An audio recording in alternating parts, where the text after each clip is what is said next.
Rodents of unusual size. It is the Alligator News Roundup once again. Thanks so much for joining. Plus, American clean water is hacked. Artificial plant grows small electricity. NASCAR piles up big. And don't run for mayor in Mexico unless you're really serious. Number 5, sfgate.com. Invasive 20-pound rodents continue to spread in the Bay Area. If you thought things were spinning out of control before, meet the nutria. This cleverly named lovable critter, which sounds sort of like a sugar substitute for your coffee, grows to 30 inches long, weighs 20 pounds, eats his or her body weight every day, and is a carrier of tuberculosis, septicemia, and tapeworms. What a delightful addition to that gentle, burbling stream in your California backyard. The nutria invasion is on in the San Francisco Bay Area. A nutria is easily confused with a beaver or muskrat, except that it's bigger and has large orange teeth. I am not making this up. Nutria eat about anything that grows in the ground. They bore holes in levees, they swim like beaver, and the females can drop 3 dozen offspring every year. Since the first nutria were detected in the Bay Area in California in 2017, a little over 5,000 have been trapped or killed. Now, given the dearth of natural predators out there, I asked my BFF ChatGPT to calculate how many nutria potentially live in that Sacramento San Joaquin River Delta area today. The answer: by 2024, assuming one female nutria was spotted in 2017 and reproduces 36 babies annually, with half the offspring being female and reproducing starting the following year, the potential nutria population in California could be around 94 million. Well, that's less the 5,042 that have been removed. That leaves potentially 93,994,958 to raid the crops and destroy the wetlands. That should do it. In 1830, trappers in the American West collected beaver pelts and virtually wiped out the population. Fortunately for the critters, beaver hats went out of style as silk gained popularity. I wonder if we could create a market for a wide-brimmed 20X cowboy hat made from nutria. However, that would probably require obtaining permission to do the trapping. Given the political environment in the People's Republic of, that may be a tough sell. And The Princess Bride. Don't forget the dread pirate Wesley's warning that in the fire swamp live rodents of unusual size. That used to be comedy. Number 4, CBS News. Water supplier American Water Works says systems hacked. Well, ho hum.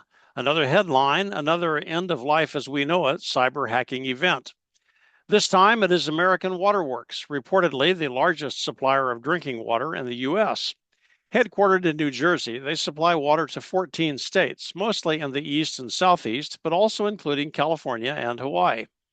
American Water Works officials are confident their systems are not in jeopardy and that the water they supply remains clean and abundant. We know they feel this way because they shut off their internet portal to avoid further damage and released a statement saying the provider is, quote, currently unable to predict the full impact, unquote, of the hack. Right. Sounds like there is nothing to fear. Drink up. Number 3, interestingengineering.com. Artificial plant generates electricity to power devices. At the other end of the technology happiness scale, researchers at Binghamton University have been studying how plants turn sunlight and carbon dioxide into oxygen and electricity.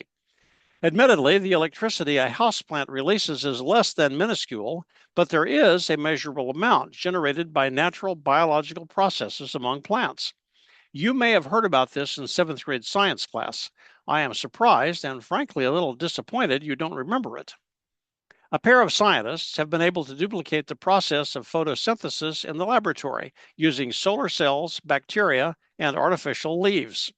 From this contraption, they can produce about 46 microwatts, whatever that means, but it appears to give hope that they could get to a level where a small lithium battery can be charged. The inputs to this process are already in your living room. CO2 and light, even artificial light works, and the man-made biojuice can then be routed to the battery.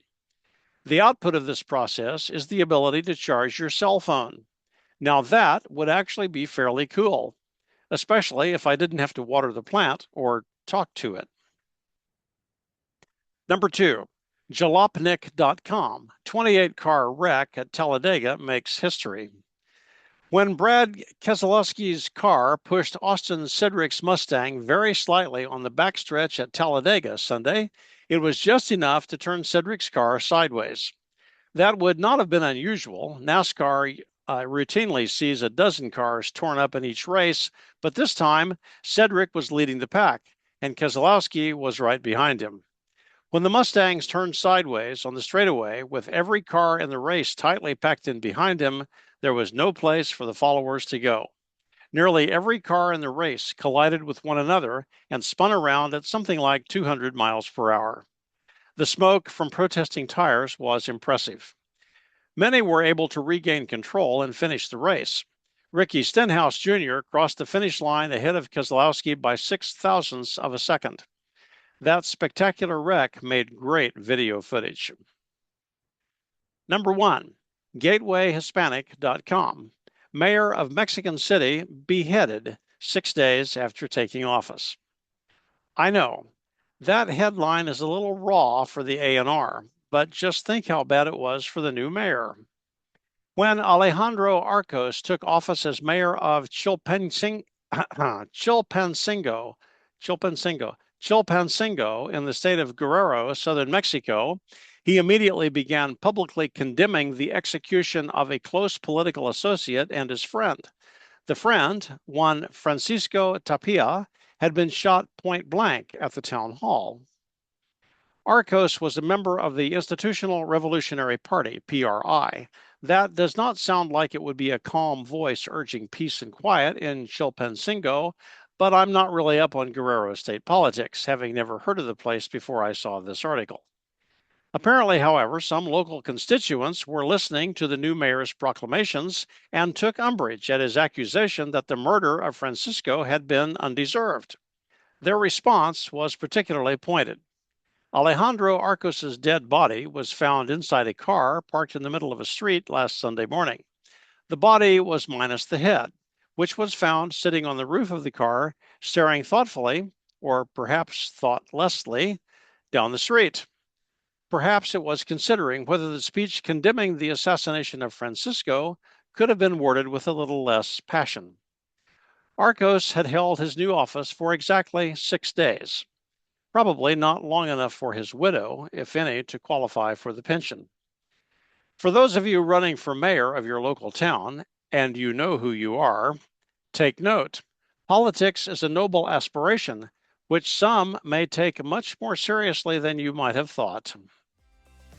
Thanks for joining the Alligator News Roundup for Friday, October 11, 2024. Go in search of feral nutria in your local swampland, but watch out for the orange teeth. And when you go to the polling place next month, consider how much your preferred mayoral candidate might be putting on the line. Okay, I'm writing this about the time of Hurricane Milton's landfall on Florida's Gulf Coast. Our prayers go up for our neighbors whose lives and property are in the way of the storm. Keep the faith. See you next time.